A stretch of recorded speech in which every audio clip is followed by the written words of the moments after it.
आज बात करते हैं सनातन धर्म के बारे में। आखिर क्या है सनातन धर्म, जिसका ना तो कोई प्रारंभ है और ना ही कोई अंत। उस सत्य को ही तो सनातन धर्म कहते हैं ना, और यही सनातन धर्म का भी सत्य है। तो वैदिक और हिंदू धर्म को इसलिए सनातन धर्म कहा जाता है क्योंकि यही एकमात्र धर्म है जो हमें ना ईश्वर की ओर ले जाता है। बहुत से लोग हिंदू धर्म को सनातन धर्म से अलग मानते हैं। वे कहते हैं कि हिंदू नाम तो विदेशियों ने दिया है, पहले इसका नाम सनातन धर्म ही था। कुछ कहते हैं कि नहीं, पहले ना इसका नाम आर्य धर्म था। और फिर कुछ ये भी लोग कहते हैं कि नहीं, पहले ना इसका नाम वैदिक धर्म था। हालांकि इस संबंध में ना विद्वानों के भिन्न भिन्न मत भी हैं। और क्या हमें ये हिंदू नाम विदेशियों ने दिया है? आर्य, आर्यावर्त, हिंदू और सनातन का रहस्य आखिर क्या है? सत्यम शिवम सुंदरम ये पद सनातन है। समस्त देवता और मनुष्य इसी मार्ग से ही तो पैदा हुए हैं तथा प्रगति भी की है।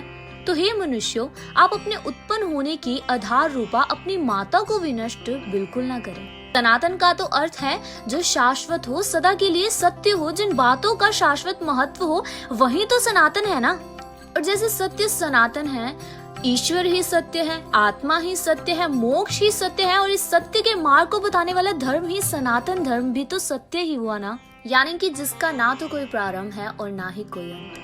उस सत्य को ही तो सनातन कहते हैं ना। और सनातन धर्म ही एकमात्र धर्म है जो ईश्वर, आत्मा और मोक्ष को तत्व और ध्यान से जानने का मार्ग बताता है। मोक्ष का कॉन्सेप्ट ना इसी धर्म की देन है, क्योंकि एक निष्ठा, ध्यान, मौन और तप सहित यम नियम के अभ्यास और जागरण का मोक्ष मार्ग है, और अन्य कोई मोक्ष मार्ग है ही नहीं। मोक्ष से ही तो आत्मज्ञान और ईश्वर का ज्ञान होता है ना। तो यही सनातन धर्म का सत्य है। सनातन धर्म के ना मूल तत्व है, जैसे कि सत्य, अहिंसा, दया, क्षमा, दान, जप, तप, यम, नियम आदि है, जिनका की शाश्वत महत्व है। ओम अस्तो मा सद्गमये तमसो मा ज्योतिर्गमये मृत्योर्मा अमितगमये वृद्धाधारण्ये उपनिषद। भावार्थ अर्थात हे ईश्वर, मुझे असत्य से सत्य की ओर ले जाओ, अंधकार से ना प्रकाश की ओर ले जाओ, और मृत्यु से अमृत की ओर ले जाओ। और जो लोग उस परम तत्व पार ब्रह्म परमेश्वर को नहीं मानते हैं ना, वे असत्य में ही गिरते हैं, क्योंकि असत्य से मृत्यु काल में अनंत अंधकार में पड़ते हैं। उनके जीवन की गाथा ब्रह्म और भटकाव की ही गाथा सिद्ध होती है। वे कभी अमृत तत्व को प्राप्त नहीं होते, और मृत्यु आए इससे पहले ही सनातन धर्म के सत्य मार्ग पर आ जाने में ही भलाई है, क्योंकि अन्यथा अनंत योनियों में भटकने के बाद ना प्रलय काल के अंधकार में पड़े रहना पड़ता। ओम पूर्णमद पूर्णमदे पूर्णात् पूर्णमुदच्यते पूर्णस्य पूर्णमादाय पूर्णमेवावशिष्यते। ईश उपनिषद।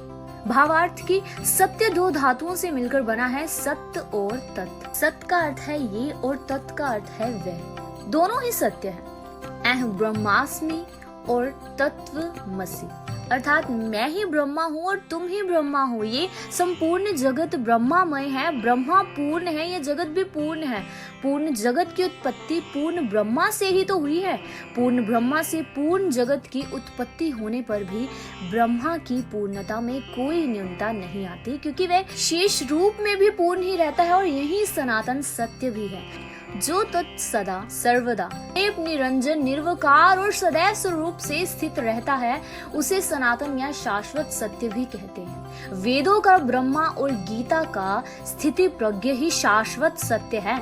जड़, प्राण, मन, आत्मा और ब्रह्मा शाश्वत सत्य की श्रेणी में ही आते हैं, और सृष्टि व ईश्वर अनाद अनंत सनातन और सर्वविभू ही है। जड़ पांच तत्व से दृश्यमान भी है, यानी कि आकाश, वायु, जल, अग्नि और पृथ्वी, ये सभी शाश्वत सत्य की श्रेणी में आते हैं, और ये अपना रूप बदलते ही रहते हैं, किंतु समाप्त कभी नहीं होते।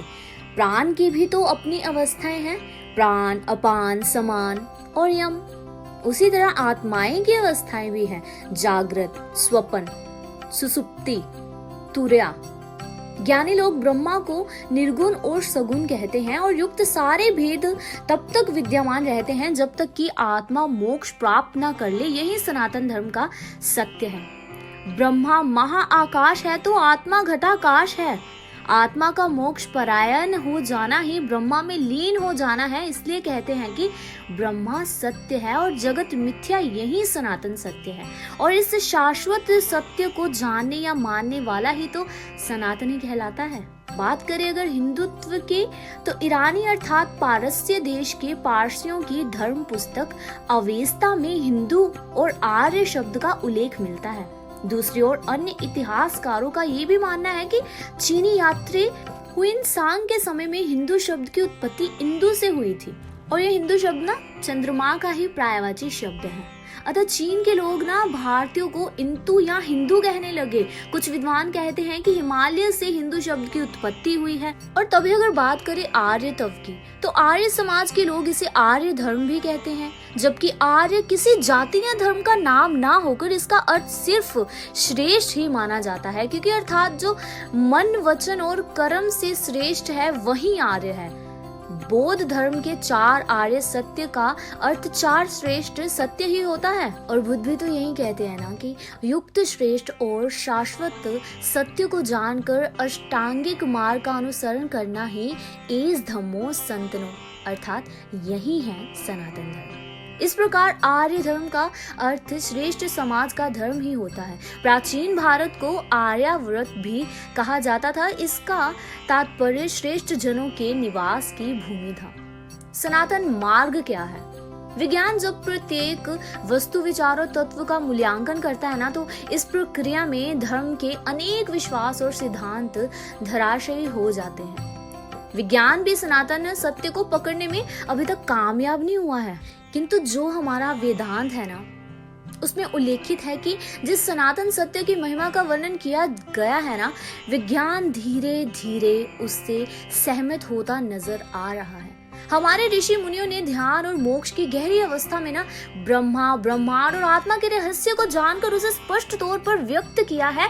वेदों में ही सर्वप्रथम ब्रह्मा और ब्रह्मांड के रहस्य पर से पर्दा हटाकर मोक्ष की धारणा को प्रतिपादित भी उसके महत्व को समझाया गया है। और मोक्ष के बगैर आत्मा की कोई गति नहीं है, इसलिए ऋषियों ने मोक्ष के मार्ग को ही सनातन मार्ग माना है। आखिर मोक्ष का मार्ग है क्या? धर्म, अर्थ, काम, मोक्ष में मोक्ष अंतिम लक्ष्य है। यम, नियम, अभ्यास और जागरण में ही मोक्ष मार्ग पुष्ट होता है।